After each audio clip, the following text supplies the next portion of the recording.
వాళ్ళు నన్ను ఏదో చంపేస్తామని చెప్పి, నన్ను ఏదో ముట్టడిస్తామని చెప్పి చంద్రబాబు నాయుడు గురించి, టీడీపీ పార్టీ గురించి, పవన్ కళ్యాణ్ గురించి, కోటంరెడ్డి గురించి మాట్లాడితే నన్ను అసాసినేట్ చేస్తామని చెప్పి చెప్పడం జరిగింది.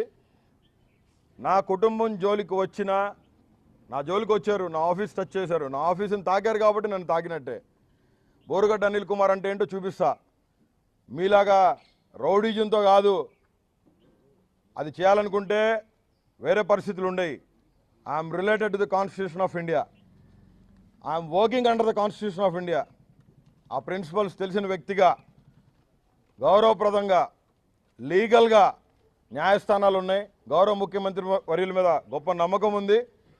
ఆ నమ్మకంతోనే ముందడుగు వేస్తానని, భారత రాజ్యాంగం ఇచ్చిన స్వేచ్ఛా స్వతంత్ర హక్కులతో ముందుకు పోతానని మనస్ఫూర్తిగా తెలియజేస్తూ, అర్ధరాత్రి సింగిల్ రింగ్కి ఫోన్ తీసిన ఆరిఫ్ హఫీజ్ గారికి నా సెల్యూట్ చెప్తూ, వెంటనే స్పందించిన రమానాయక్ సిఐ గారికి అభినందనలు చెప్తూ, ఎందుకంటే ఇక్కడ పక్కన ఇంట్లో వాళ్ళ మీద కూడా అడ్డు వస్తే మా వెల్ విషర్స్ ఉన్న పక్కన రామకృష్ణ గారి మీద కూడా అద్దాలు ఇసిరేసి రాళ్ళు ఇసిరేయడం జరిగింది వాళ్ళ ఇంట్లోకి.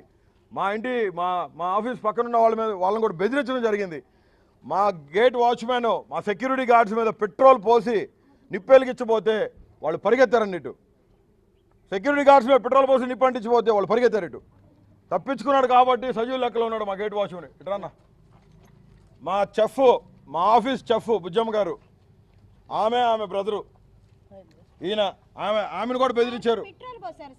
పెట్రోల్ పోసి ముందుకు రా. 2 రోజుల క్రితం అటాక్ చేసింది.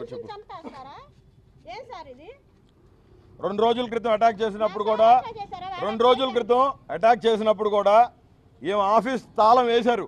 ఆఫీసు 6:30 క్లోజ్ అవుతుంది. ఆఫీస్ తాళం వేసిన తర్వాత, ఆఫీస్ క్లోజ్ అయిన తర్వాత వచ్చారు. అయితే దీన్ని తీవ్రంగా ఖండిస్తా ఉన్నాము. ఈయనకి ఇంకా దెబ్బలు తగలేదండి. గవర్నమెంట్ హాస్పిటల్ నుంచి ఇప్పుడు వచ్చారు. ఈయన కాల్ ఫ్రాక్చర్ అయింది. ఆయన పెద్ద ఆయన. సెక్యూరిటీ గార్డ్స్లో ఒకళ్ళు నాకు ఇక్కడ నైట్ వాచ్మెన్గా కూర్చుంటారు.